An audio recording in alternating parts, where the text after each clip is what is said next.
Pour pouvoir procéder au contrôle de gestion entre Archibus et PeopleSoft, il est nécessaire de paramétrer préalablement les contrats saisis dans Archibus.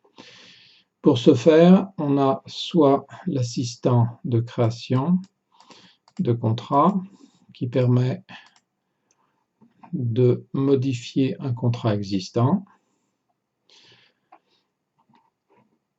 par exemple sur BKI,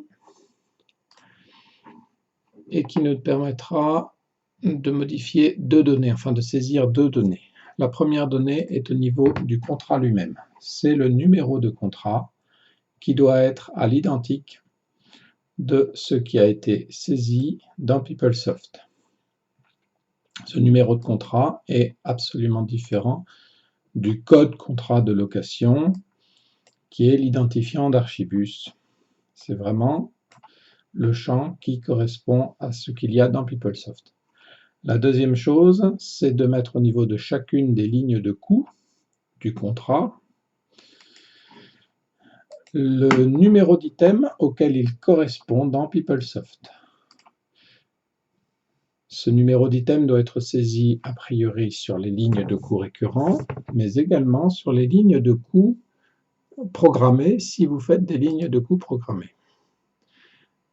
Une ligne de coût peut avoir le même, plusieurs lignes de coût peuvent avoir le même numéro d'item, tout dépend de la décomposition que vous avez choisie dans PeopleSoft. Alors il faut aller jusqu'à l'onglet des loyers. Voilà, et nous allons voir ici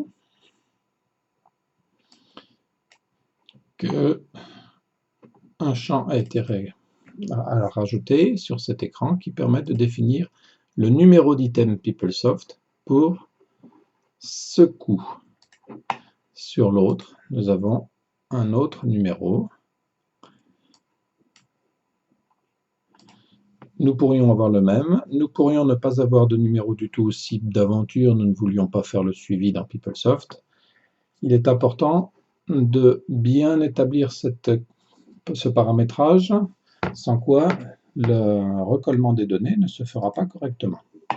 Vous avez la possibilité au niveau de formulaire complet de saisir exactement les mêmes données. Donc par exemple, on va reprendre le même dossier. Nous avons ici le numéro de contrat qui apparaît au niveau synoptique, et puis sur une ligne de coût, de toute façon c'est le même écran de saisie qui est affiché.